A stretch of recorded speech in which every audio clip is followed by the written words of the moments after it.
Oh, man, this is a lot of butt packs.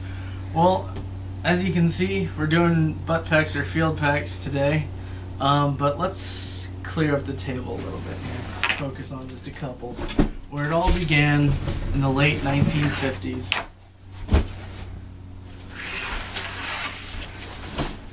Nagtac Labs designed pretty much this to replace the Korean War M1945 field pack, I believe it was called, to the M1956 field pack, aka butt pack.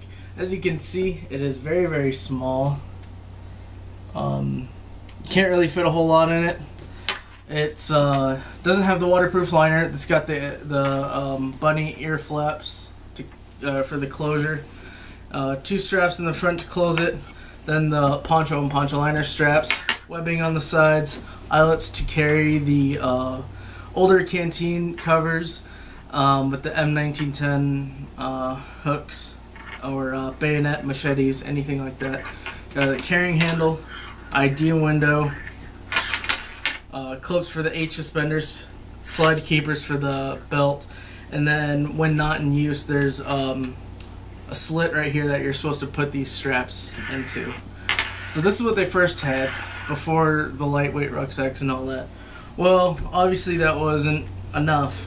So in 1961, along with the other revisions of the M1956 field year, they designated this as the M1961 field pack, which is a lot bigger, has a waterproof liner, and is oval in shaped. But other than that, it's all the same. Carrying handle, ID window, straps for the poncho and poncho liner, spots for the H suspenders, the slide keepers, and yeah, that's pretty much it. So after that, they designed the M1956, or not the M1967 field year, and that butt pack looked very, very similar to this. This one is from 1978. It's not the M1967 butt pack. It's an Alice one. You can tell because, well, the M67 ones had eyelets just like the M56. These are D-rings, and there were supposed to be straps right here and here. Well, there are, but bigger straps that would snap to the back of the H suspender so you could wear it like a backpack. So now, since Alice gear came out in 1973, these aren't slide keepers anymore. They're Alice clips, even though they're exactly the same.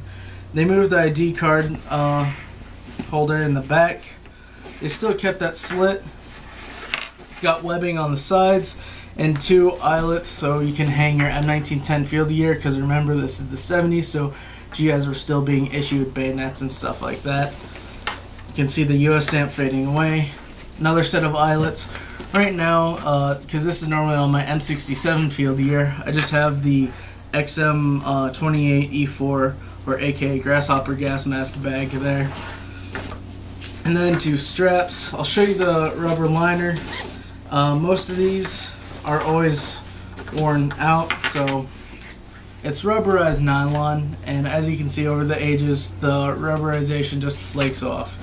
That happens to all of them. So they had this one, and then they switched it to, I think my next variant similar to it is this. This is an unissued 1990 dated butt pack. I use this for my Gulf War, so that's why I have the IFAC on the carrying handle, common to see in pictures of the Gulf War. And then they got rid of the eyelets. There's no eyelets anywhere on this thing. There's the D-rings. They improved the ID card holder. These straps, I didn't explain it. So they still have the slit right here. And then they also have these straps, which are for the poncho and poncho liner straps. So I really don't know why they kept both options. Maybe if you didn't like this one, you could. I don't know. And then I always carry spare clips on it. And the rubber liner for this one is in condition. I mean because if you look at it, it's flaking off like I said that they will. And they smell pretty gross. So that butt pack. Then my next variant is this one. These ones came out in the 90s. This particular one is dated 1994. You can see the US stamp fading away. So it's pretty much an improvement from all these ones. Or, well, I don't know if I'd call it an improvement in my opinion, because I really liked the eyelets on there.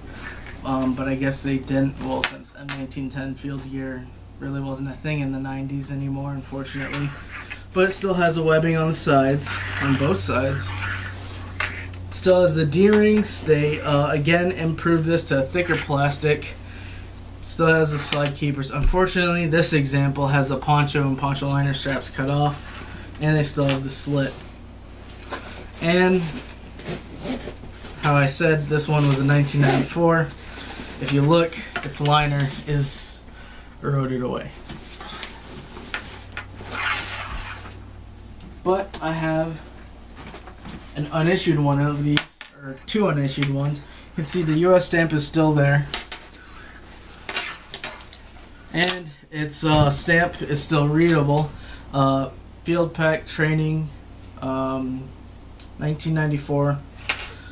And this one is unissued, and look at its liner. It's still doing the same thing. As a matter of fact, if I just rub a little bit, it's already rubbing away. That's very uncommon. If you guys is doing that, don't throw a big deal about it, because all of them do that, as you can see. Still has a new ID holder, the D-rings, slide or Alice clips. I suppose you could put them up in the back because they still have that slit there. And then here's my really used version of these two. I think this one might be a little bit older. It's a bit more salty. It's got all the straps, fortunately. Unfortunately, the ID card window is completely gone. But it still has the D-rings, the slide keepers, these two Velcro strips. And this one is pretty nice. I'm not sure. Oh, yeah. And despite it being really used, its liner is still strongly intact, which is nice. And then here is an off-brand one. I'm pretty sure it's an off-brand. Probably one of my ones like the Rothko one. That's why I don't have it out here, because I already did a video on it. Go check that Civil Air Patrol Gear Out video. You'll see the different butt pack that I'm talking about. But this one uses thicker webbing, which doesn't allow the buckles to slide through, but it's got the proper stamps, so I think they used leftover GI material. It's a bit bigger than all of these, and unfortunately its ID window's gone pretty much, or just cracking away. So, and this one has two drain holes, while most of them, so they do have two draining holes. All the variants change a little bit, I think, between the draining holes and no draining holes. I think I'll probably end up selling this one. And then here's another Rothko one. Rothko did their own reproduction of the M1967 butt pack. This is the outcome. For collectors, this really isn't all that great, but if you're into airsofting, camping, Civil Air Patrol, I'd highly recommend this one.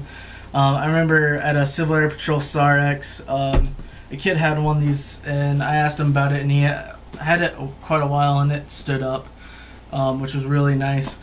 They're taller. They got all the eyelets on there, as you can see, compared to this one, which is similar to the M67 one. It's not the M67 one, though. Still has the ID card holder. Doesn't have the D-rings. It has the eyelets, the Alice clips. There's no slit at the top, and there's no place to bunch them up at. This one's liner is kind of interesting. Instead of rubberized, it's almost like a plasticky. But these are nice. And then in the 90s, mid-90s, to replace all these ones, they came out with this, the Woodland 3-Day Field Training Pack. This was issued to mostly GIs and going through basic training. It's designed to be used with the LBE vests. Go check that video out in my Alice gear video, you'll see it. So that's why when you get these unissued, they don't have any Alice clips. It's because they're never designed to use Alice clips. They just strap to the vest using these buckles and straps. As you can see, it's got the bottom straps for the poncho and poncho liner, and top straps where you can adjustable, where you can put stuff up top here too. Fortunately, the US stamp is almost gone on mine. I can't make out its date, but it was unissued, so they have this nice drawstring to where you can expand its capacity, and everything, all the material on here is rubberized and waterproofed, and it has thicker webbing on the side, so you can carry more than just all these other ones. This is another one where not so much for collecting, but if you're into camping, CAP, stuff like that, I highly recommend this one. You can fit a lot in it, and it'll last you a lot of years.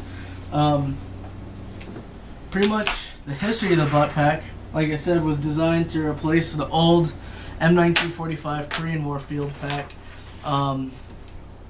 Well, you really don't see these after lightweight rucksacks were issued out, or especially in the Gulf War or in the 80s.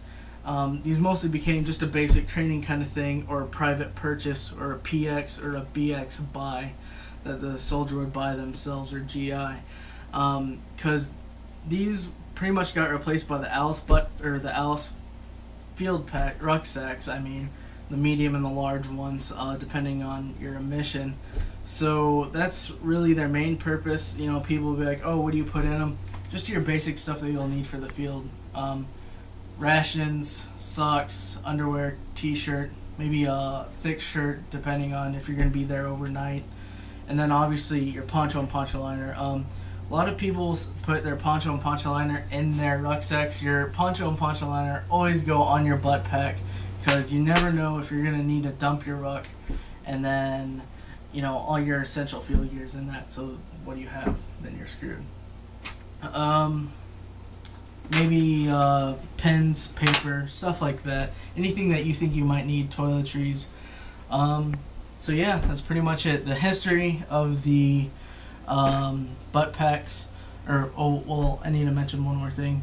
Rothko also makes a leftover GI. So it's made in the U.S. and with GI or U.S. military ration or surplus fabric. That's in my CAP video, like I mentioned earlier. Go check that out and you'll see it there. But so yeah, that's the history of the butt packs. It all sort of started with this and ended up with this. That's pretty cool in my opinion. Something that's neat about this is that this one is actually sort of the modern M67 butt pack. As a matter of fact, the national stock number is exactly the same as the M1967 one used in the 70s, and here it is back again in the 90s and 2000s. So yeah, I hope you guys enjoyed this video. Leave questions, comments down below, like, comment, subscribe, and have a nice day.